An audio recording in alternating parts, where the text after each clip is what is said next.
My photos are... In one word. Yeah. You saw my last thing. It's hard.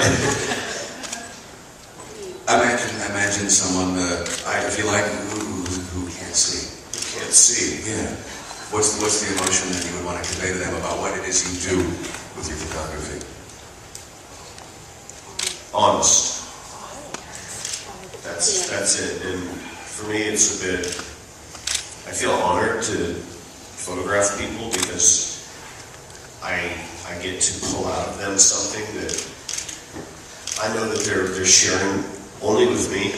I've had people break down in tears in photo sessions and stuff because I'm yelling, throwing things.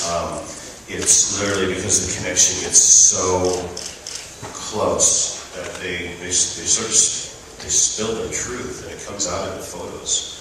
Some of the photography with like St. Augustine was some of the most moving stuff, and we documented everything. That's the other thing that's going to become there's going to be this sort of docu-series thing where we get to introduce to you who I got to see. I think that's important because you do ask me what is with these photos, and you're going to get words, but when you have them explain their life, it's really beautiful. Kroll is a great photographer. He did a book called The Beauty Parade, and when I saw some of the images you've created, it reminded me of that. To some, they'll be disturbing. To some people on Facebook, evidently, 267,000 followers of Nikki on Facebook. I don't know of anyone with more. I was blown away by the exchange of ideas between you and the followers, specifically around the idea of what is disturbing, what is appropriate on Facebook. And some people have had photos that you've done pulled from their Facebook.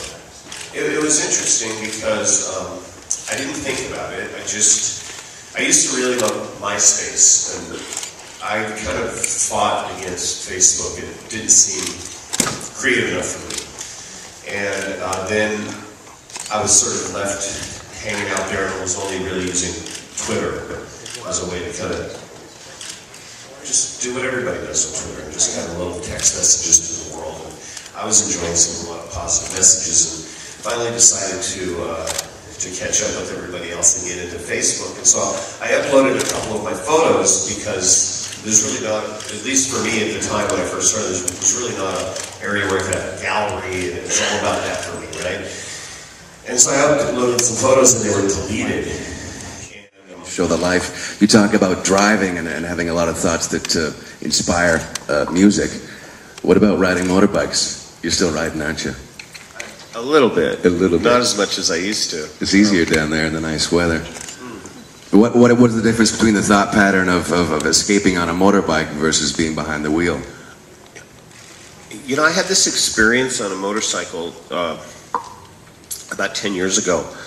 I had a bike built for me, and the chain locked up. It was a hardtail, and I was doing about 50 miles an hour, and it just locked up on me.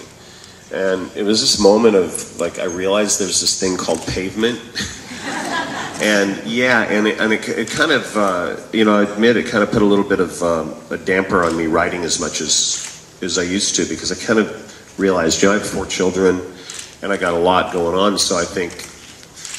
It's like skydiving's another thing, sort of start to, maybe I'll put that on the back burner. That's one of those things you do once, and if you survive, you go, well, that's it. Skydiving was one of the greatest highs I ever got. I loved it. Did you do it more than once? I did 4 times in one day, because I'm an addict. And then,